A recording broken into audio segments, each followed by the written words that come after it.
There's something about Black women over 50 that the fashion industry has never quite known what to do with.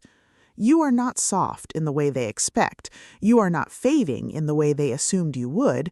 And yet, 5 pieces are still sitting in closets right now, quietly convincing rooms full of people that you have.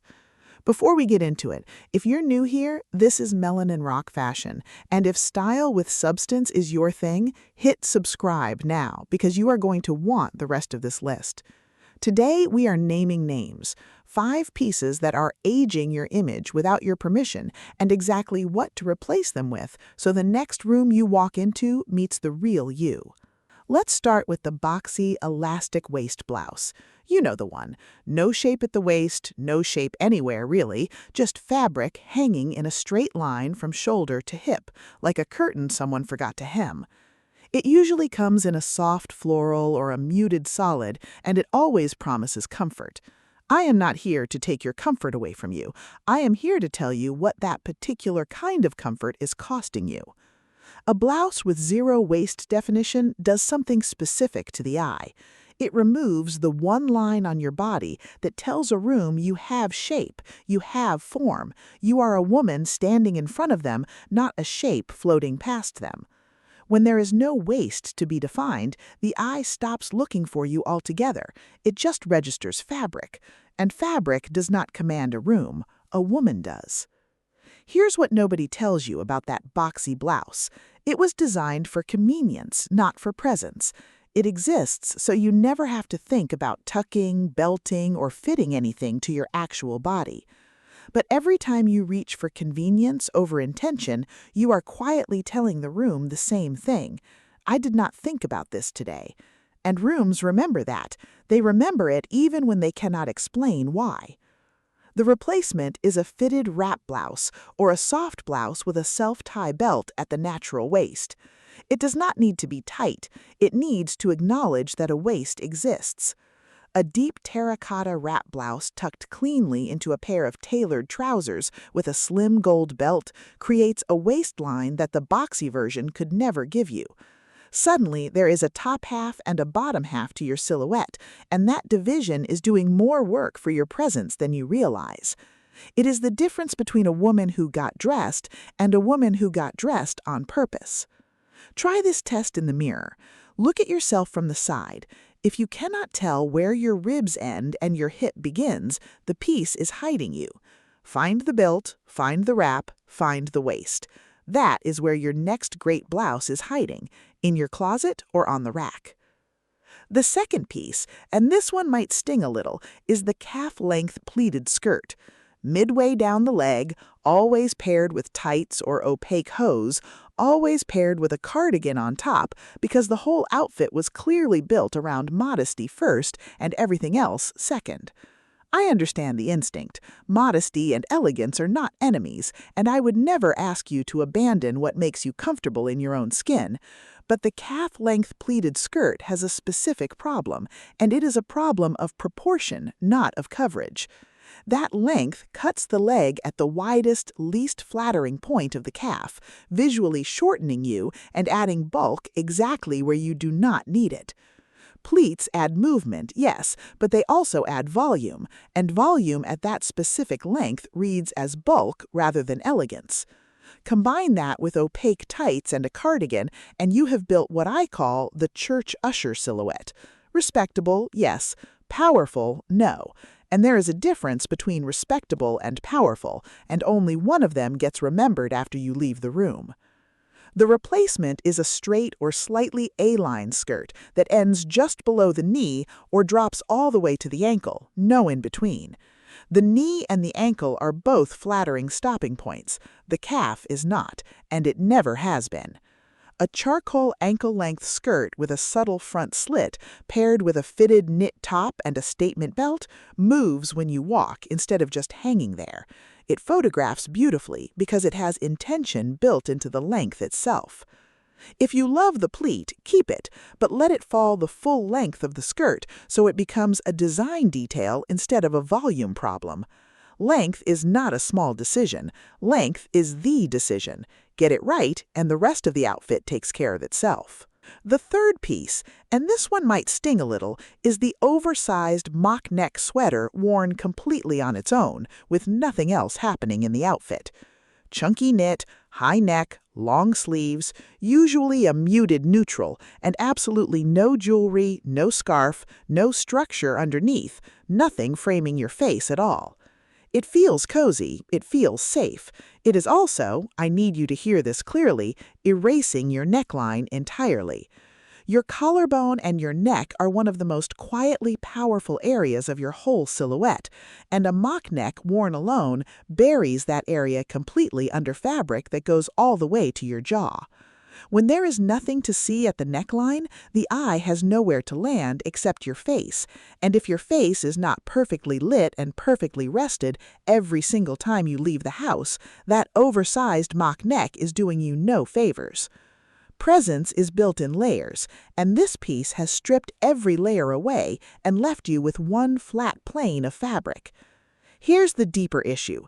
A woman with decades of life behind her has earned the right to be looked at with curiosity, not glanced at and dismissed.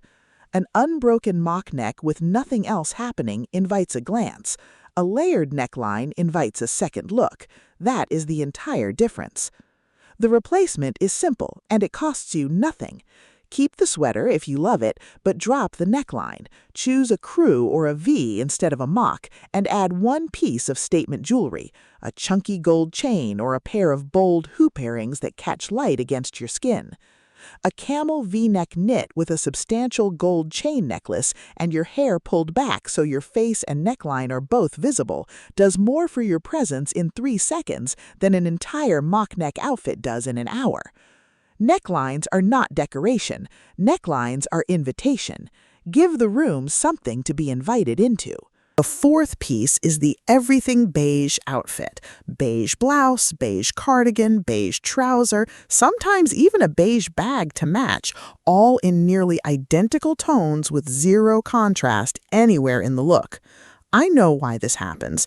Beige feels safe. It feels expensive in theory. It feels like it goes with everything, which is exactly the problem, because an outfit that goes with everything is an outfit that stands for nothing.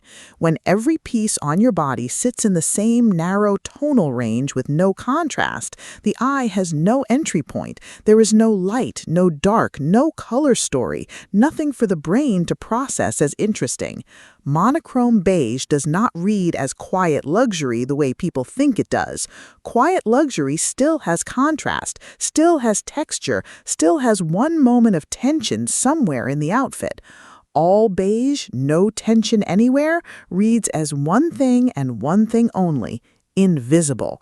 And invisibility is the single fastest way to age any woman, regardless of what is actually in her closet. Because age in the eyes of a room is not about the calendar. It is about whether you registered as present or not. The replacement is not to abandon neutrals, it is to build deliberate contrast within them. Pair a warm camel trouser with a crisp white or ivory top instead of another beige piece. Add one piece in a deeper tone, a chocolate brown bag, a black loafer, a burgundy lip. That single point of contrast gives the eye somewhere to travel across your body instead of sliding right past you. An ivory silk blouse, a camel wide-leg trouser, a dark chocolate structured handbag, and gold hoops creates the same calm, sophisticated palette as the all-beige outfit, but now there is a visual conversation happening across your body instead of silence. Neutral does not mean flat. Neutral done correctly still has a heartbeat. The fifth and final piece is the chunky white orthopedic-style sneaker worn with dresses, skirts, and tailored trousers, essentially worn with everything regardless of whether the outfit calls for it. I want to be honest with you here because this one comes up in almost every client consultation I do.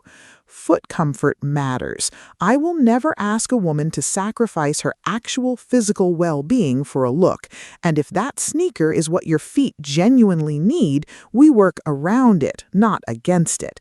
But there is a very real difference between a supportive shoe and a shoe that visually screams, "I gave up before I left the house."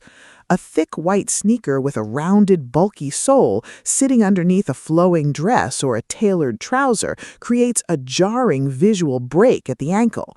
The top of the outfit says one thing, the shoe says something else entirely, and the two messages fight each other in a way the eye picks up on instantly, even if it cannot name why.